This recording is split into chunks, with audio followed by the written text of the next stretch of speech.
Welcome to Conversations. I'm Muqtadar Khan, your host, and today I'm going to talk to you about President Vladimir Putin's visit to India. He has just concluded his 2 day visit to India. There was much fanfare about it. It was banded as a major strategic development. This is the 23rd India Russia summit, even though there hasn't been one in several years.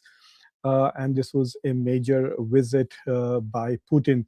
Putin these days, since he was being branded as committing war crimes by the International Criminal Court, and there is a warrant that has been issued for his arrest. He is not able to travel to many parts of the world. Apparently, he can only go to the countries who don't seem to respect international law, which would be the United States and India. I mean, he could, and China, of course, where he was there just a couple of months ago. But Putin, unfortunately, could not even go to the BRICS summit or the G20 summit this year. Has clearly made a big deal out of it, and I think it was a big, shall we say, win for Putin because he was able to go to the world's biggest democracy, one of the top five economies in the world, be welcomed with such pomp and show. And so for him, it was a big diplomatic victory. He can send a message internationally to Europeans and Americans that your efforts to make me a pariah and to marginalize me has completely failed. And he's also able to send a message to his own people as to how important a world leader he is, because he is accepted by one of the rising powers on the international stage. But there was a lot more, shall we say, expected of this forum. And so when I actually looked at the final statement that was issued by, there were lots of achievements. Seems to be a lot of agreements on several issues, and I will quickly summarize what they have all agreed upon. So they have, affirmed the special and privileged strategic partnership between the two countries, and they have also. Besides affirming the strategic partnership, they have continued to use the phrase that this is essentially a long-standing partnership based on trust and mutual respect.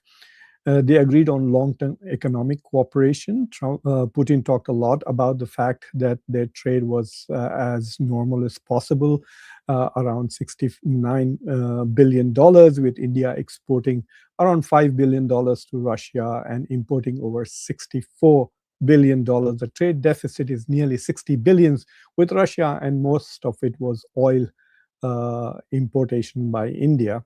And they talked about how they would like to make it a $100 billion trade by 2030.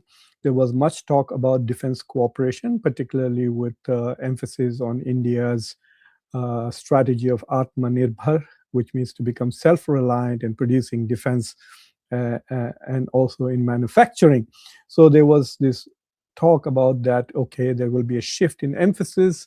Rather than Russia just providing weapons to India, Russia will now be providing India with technology transfer, so there will be joint production and joint research.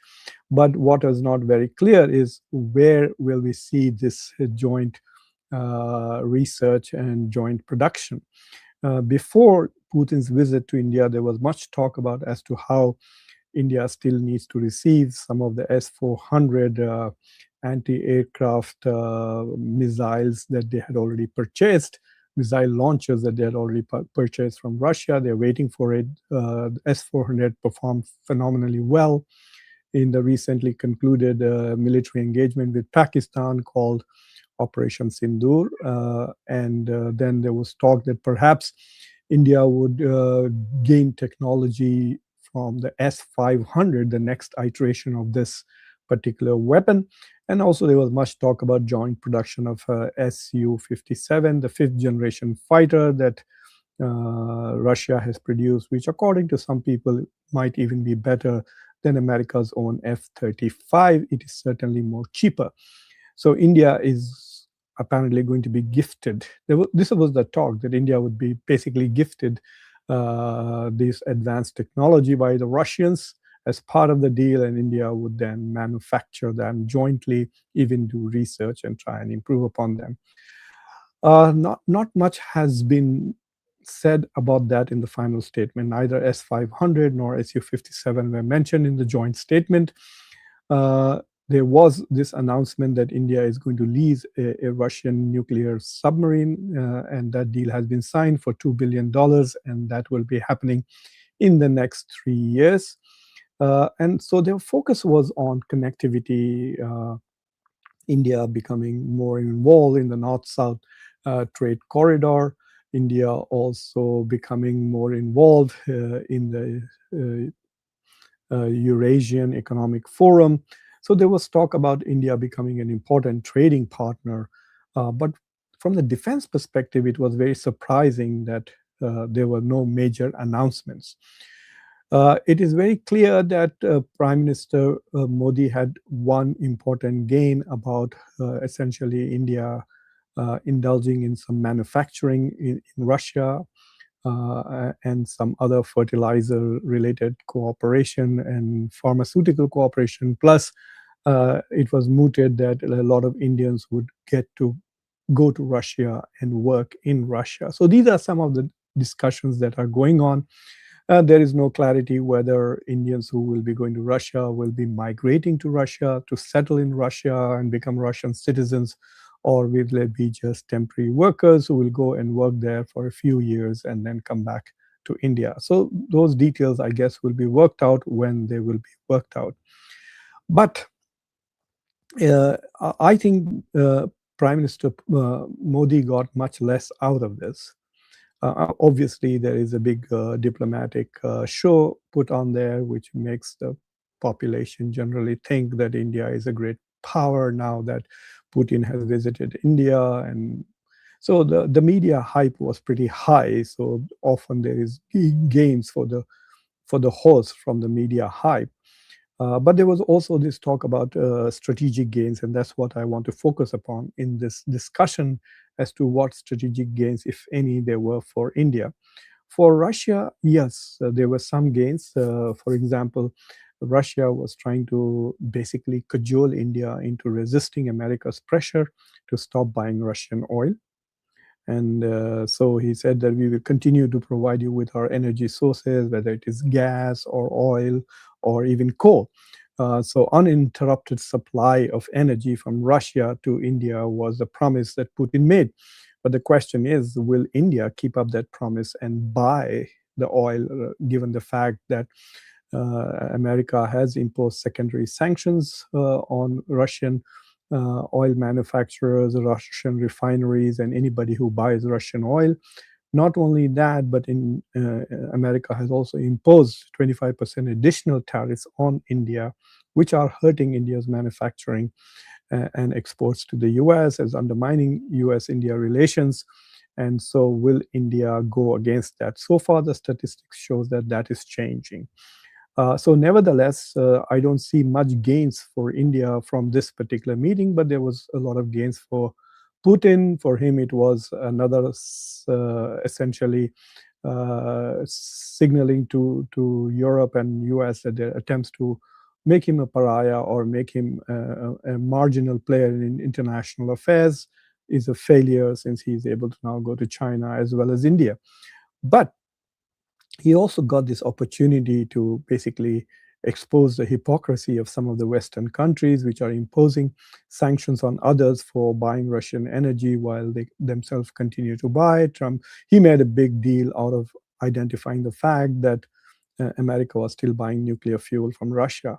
Now, the point is that the amount of money that America is providing to Russia for nuclear fuel, which is a necessity for the US, is less than $1 billion, whereas what India was doing was not only buying oil from Russia in the excess of $60 billion, but also profiteering from it by re-exporting it to Europe and other places, including New York. And that was irritating some Europeans who are focused upon Ukraine's success in the war. But nevertheless, for Putin, this was success in some ways. But let's ask the question: what were the strategic gains, if any, for India? There seems to be this understanding in India that this is a way of, somehow showing up the U.S. and sending a signal to Washington that we have strategic alternatives. So, what is the signal that India is trying to send to Washington? That if you don't reduce the tariffs on our exports, we will become more chummy with Russia. I mean, can you get more chummier than this? Uh, Plus, I have some serious questions about this claim that Russia is the best friend of India, trusted, because during Operation Sindoor, it was very clear that China stood more steadfastly with Pakistan, providing weapons before the conflict began right away, and also providing real time intelligence to Pakistan during the conflict. This is a claim that India made, and also providing diplomatic support for Pakistan after the conflict when India tried to bring the issue up in various multinational forums like the FATF meeting or the UN Security Council, World Bank, and IMF, and other places.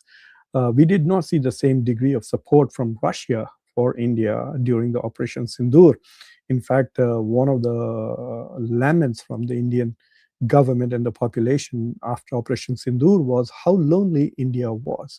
So, where was this trusted and proven friendship of Russia?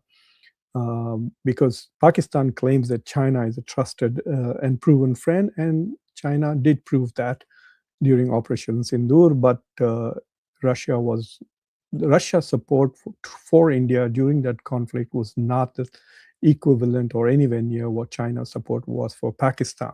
So I want to ask this question really: this whole talk about we are trusted friends and longtime friends, is it really valid?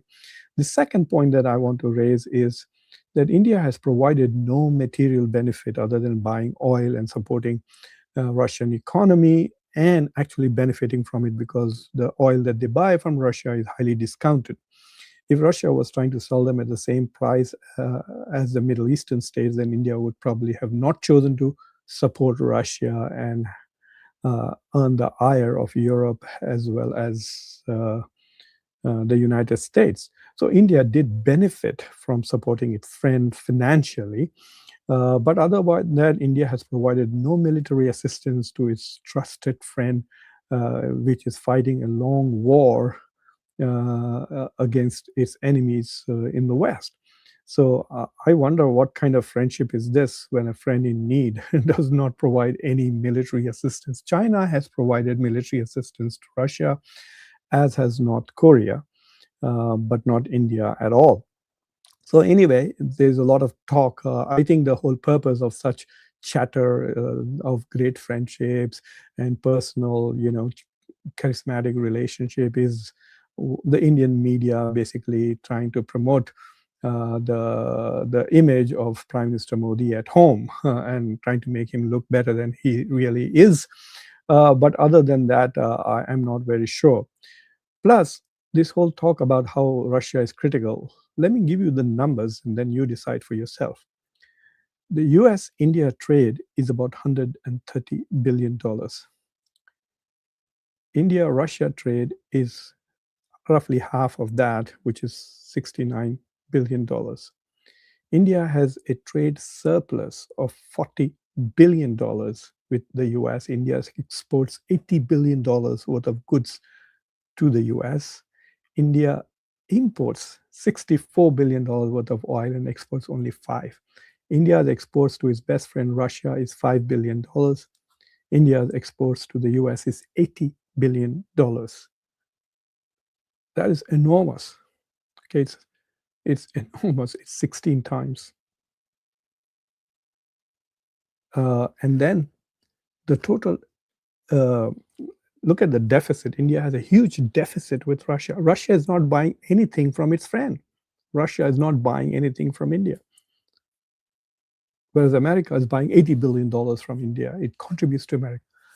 So forget about the trade, but look at the amount of people who work in the US, the amount of billions of dollars of remittances that come from the US to India, the hundreds of thousands of students who come to America, and the who have millions who have come here and settled in the US.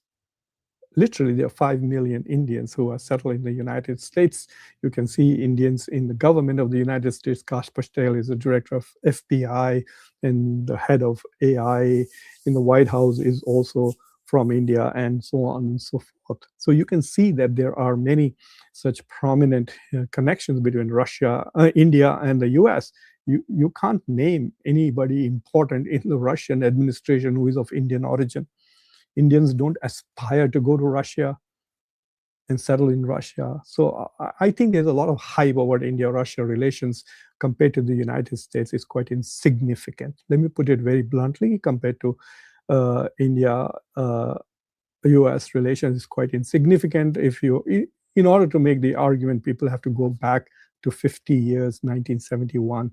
But it was a different India. It was an India ruled by Congress of secular values and democracy that cared about non-aligned movement. And that was the India that in 1971 was so staunchly supported by the Soviet Union.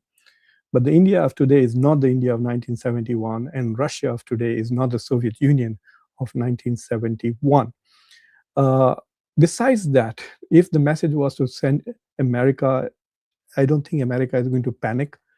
There will be greater irritation in Washington if India continues to buy Russian oil, which it has stopped.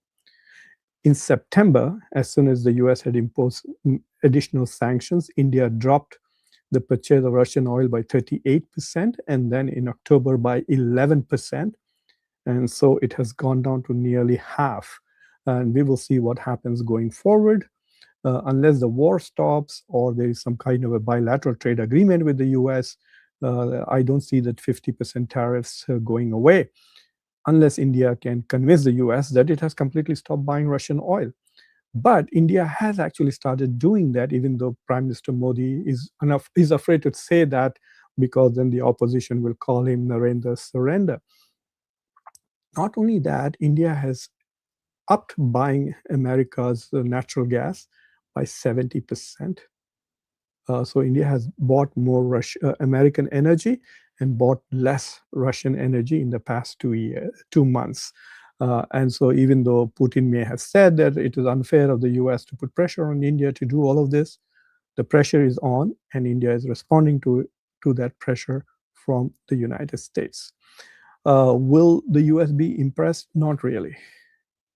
Because let me give you an example why the US is not going to be impressed by India's claim that, look, we are getting closer to Russia. You already claim that you're best friends. So how much more bestest friend are you going to become with Russia? And how are you going to try and undermine the US interests? Russia doesn't want to irritate America and undermine its own interests.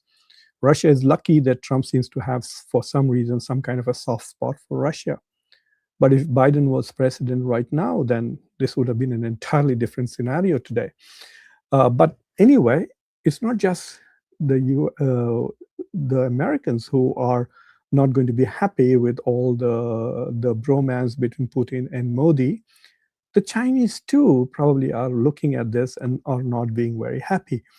So the India-China triangle, India-China-Russia triangle is quite critical for India, because if Russia becomes weaker and weaker because of the war and the sanctions, then Russia will become a much more of a vassal state of China than ever before. So the more weaker Russia becomes, the stronger China's influence in Russia, which then undermines India's interests.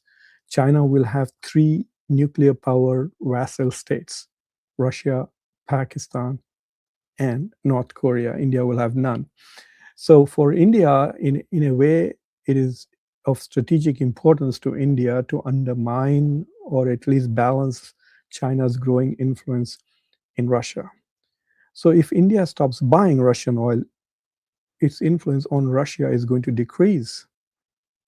So that is the question. So that did this meeting strengthened India's influence over Russia or weakened it. Yes, if India were to buy Su-57 in large numbers or buys S-400, S-500, which at the moment Russia is not in a position to deliver any of the armaments, whatever it wants to make, it wants to use it in the war with Ukraine. So getting weapons supply from Russia, even the S-2 batteries of S-400, which India has already paid for, haven't been delivered yet because Russia cannot spare them. So I'm not very sure whether Russia may agree in principle to say, oh, we'll give you technology, etc., because they're in desperate need to sell something. But buying serious weaponry from Russia will then tie India with Russia, and India will become once again deeply dependent for another 20, 30 years on Russia. If India's next generation of fighter or the next generation of India's air force is made in Russia, then that's it. If India's air defense systems and if India's air force are both made in Russia, then India will not be out of the Russian, shall we say, ecosystem. And so it will always put a question mark on India's ability to have even more closer strategic relationship with India.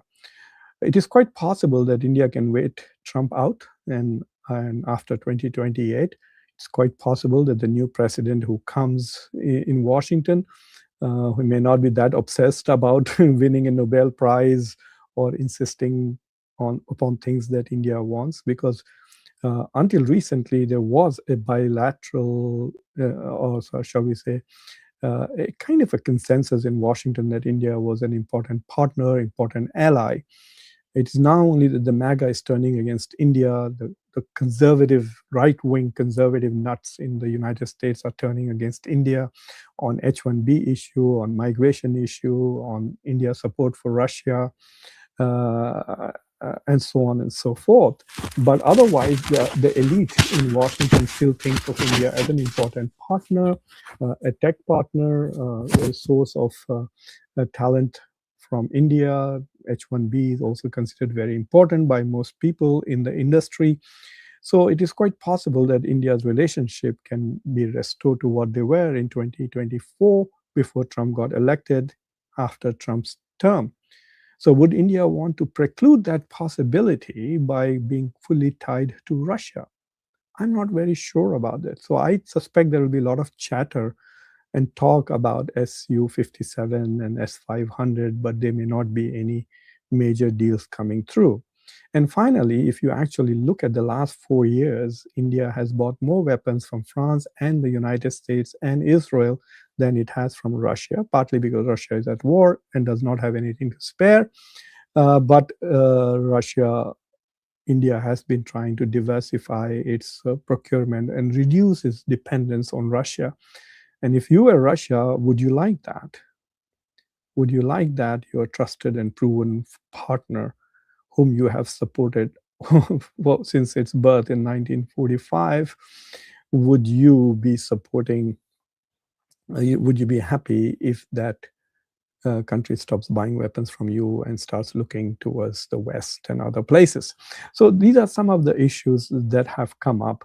And there was also one particular issue which was a bit troubling, because usually when foreign heads of states come for ceremonial purposes and otherwise, the leadership of the opposition is also invited to meet. So when Manmohan Singh was Prime Minister, Sushma Swaraj was invited to meet visiting heads of states, and also on many occasions, even Rajiv Gandhi, I think, supported Atal Bihari Vajpayee's presence in international forums. But here, Modi is afraid to be on the same forum with Rahul Gandhi.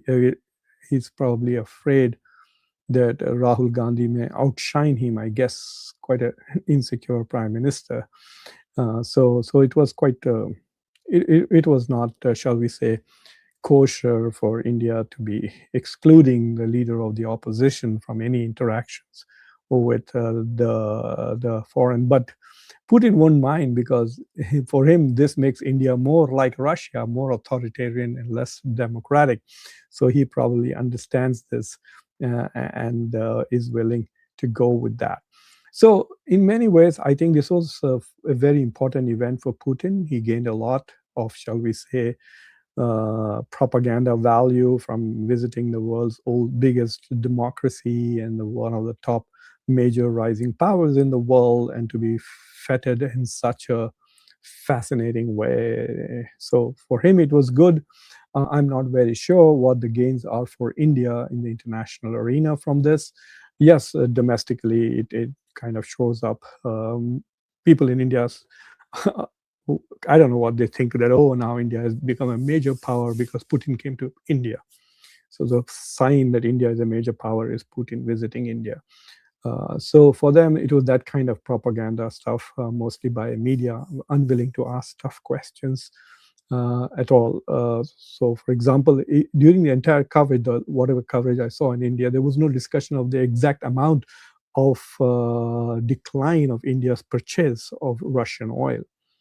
And there were no serious questions asked at all about the peace process between Russia and Ukraine and the US.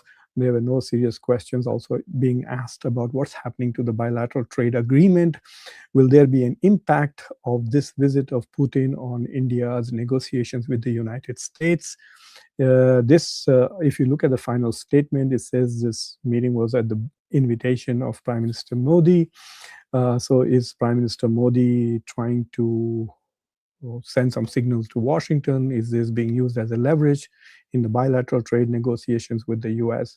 And one final thing, that there was a diplomatic setback for India because the ambassadors of Russia, Germany, and France. Remember, there are lots of Indians who talk about France as if France's veto power is India's veto power. France is such a great strategic partner. Well, the French envoy, the German envoy, and the British envoy got together and wrote an opinion article in the Times of India criticizing Russia in very strong terms for the war in Ukraine. Of course, the Russian ambassador also responded in the same newspaper. So India's newspapers became a battleground, essentially, for the diplomatic war between Russia and Europe. But it is very clear that Europe was sending a signal to India that it is not very happy with this particular meeting. And I don't know how that helps India's interests, especially when India is currently trying to negotiate a bilateral agreement with Europe, a trade agreement. So I'm not very sure whether that really advances India's interests or not right now. And so there have been some developments, and as I said, it might be a small win for Modi on the domestic front, but it was a big win for Putin, both on the domestic as well as the international front. So thank you for watching Conversations. If you have liked this video, please subscribe to the channel. Definitely like this video, press the bell icon, and don't forget to share this video with your socio-political network. If there are some interesting questions, I would love to answer them. Other than all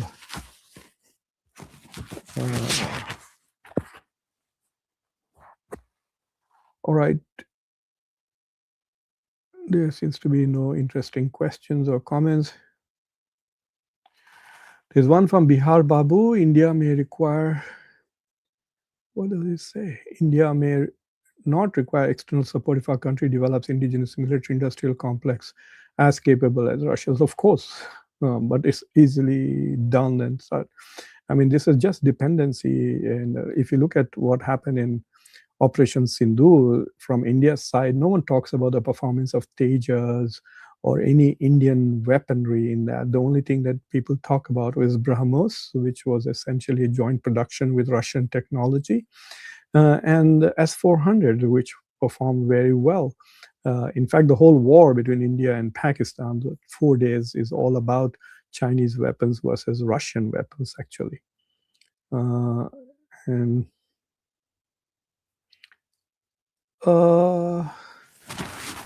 no, most of the weapons imports from Russia right now is just oil. Most of it is oil, very little weapons. Russia doesn't have weapons to export right now. But before the war started, yeah, India's trade was about $10 billion. Most of it was weapons.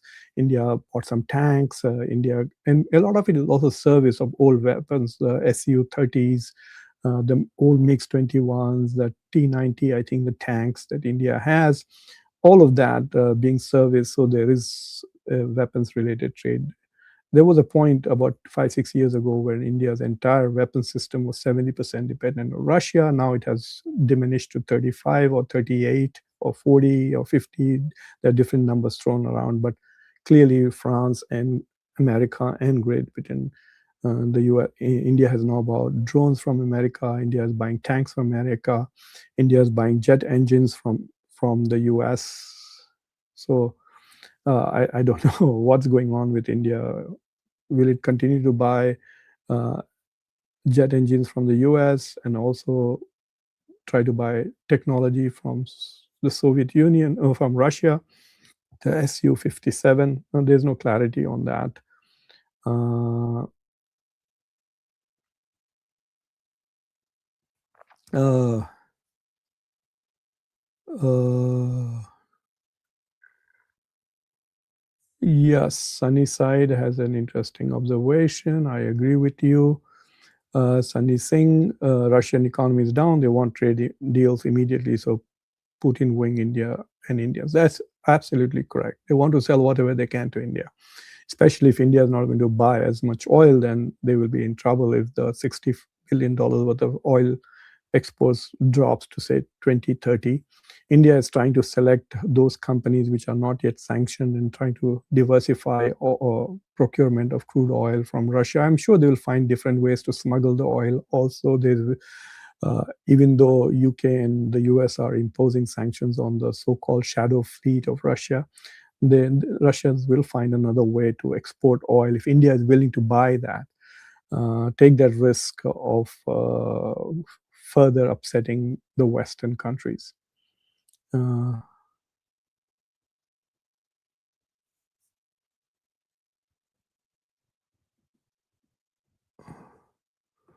well, it's not about being smart. If there is any deal actually that happens, the intelligence will know that these things are not easy to hide. So it's not a major thing not to announce or anything like that. Trump will know right away. The US has such good penetration of Russian intelligence that the US was able to predict the movements of Russian troops before they attacked Ukraine. The US has a pretty good handle on Russia when it comes to intelligence. So if there is any development of a major kind with India, the Americans will know. Uh, any other question?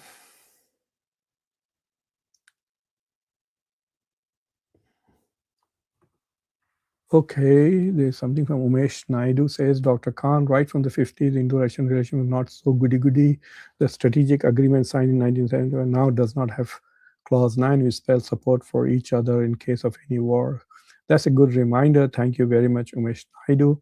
I think this is too much of hype on India's part. You know, every time that Donald Trump used to meet Modi, they used to say, oh my God, there's so much friendship, there's so much charismatic relationship and this and that. What happened to all of that? Nothing. All of that went down the tube in the last few months, right? All the hype. In fact, there were havans taking place in India. People were praying for the win of Donald Trump.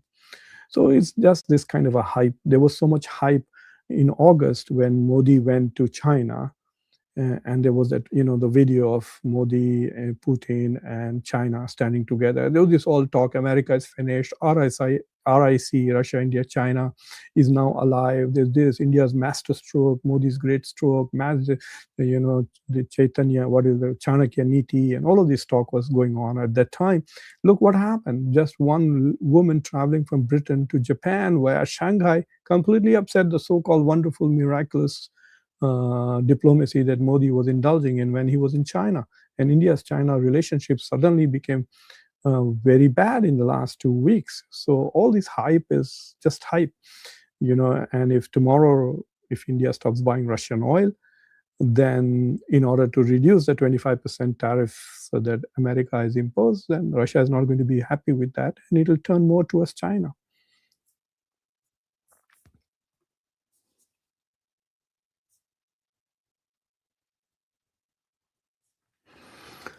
Oh, yes.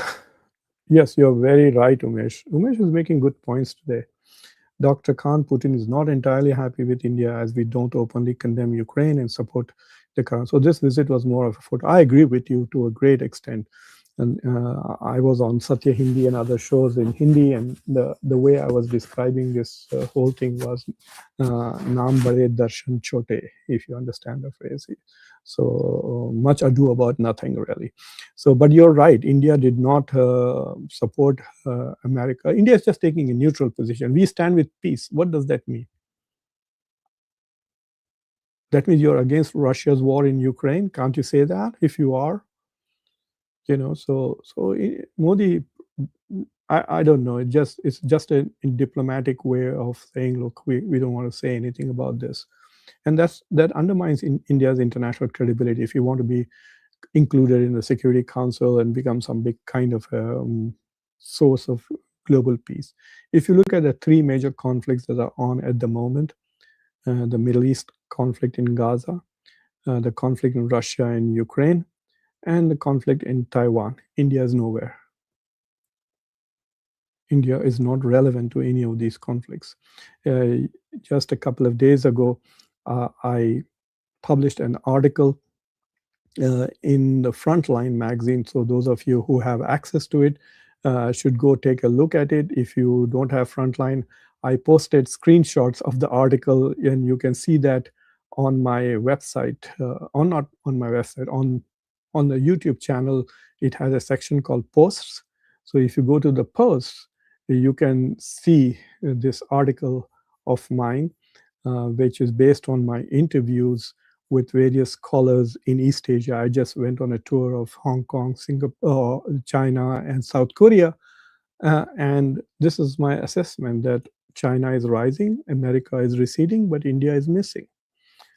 Because on all major issues, India is either on the wrong side with Israel in Gaza, with Russia on Russia and Ukraine, and then very quiet on the Taiwan issue. So India is not playing as important a role as one would think if you are the biggest democracy and a major world power as India would like to claim.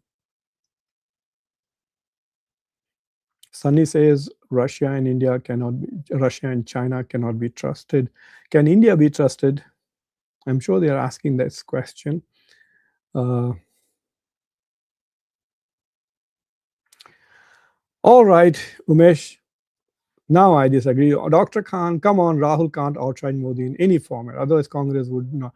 Not really. Congress could look at the performance in Bihar.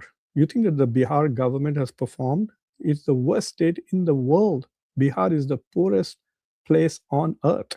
It's worse off than sub Saharan Africa. Go and check. The worst state when it comes to GDP per capita, the worst state when it comes to education, worst when it comes to unemployment, in terms of development, not just in India, but all over the world.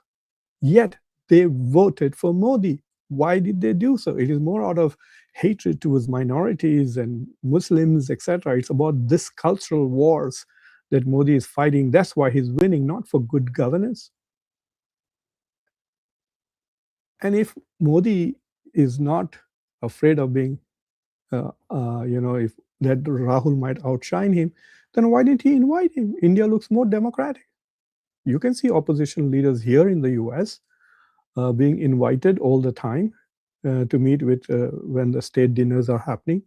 I mean, can you imagine this? You have a formal event and a member of your parliament, the leader of the opposition, is not invited. That tells you either you're very petty and small minded or you're afraid. You decide whether what you want to pick.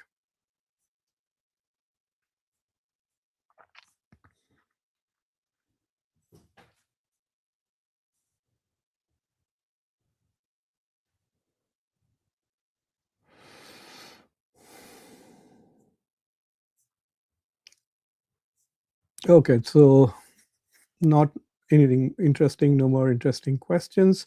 But anyway, so thank you for watching Conversations. Like this video, press the bell icon, share this video with your social political network. I've uploaded two very interesting videos, one with Ambassador Ketan Shukla talking about Russia's visit. His views are different from mine. He thinks this is a win-win for India. So if you are interested in that point of view, you can see his arguments. You heard my take on it. It's a small win for Modi, big win for Putin. Ambassador Shukla thinks it is an equal win for both of them. So you can watch that. It's in Hindi.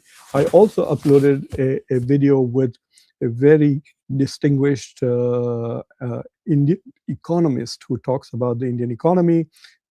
So what is the strength of Indian economy and what are the weaknesses of the Indian economy at the moment? So you can see those two interesting videos there. So anyway, thank you for watching Conversation. Take care. Bye.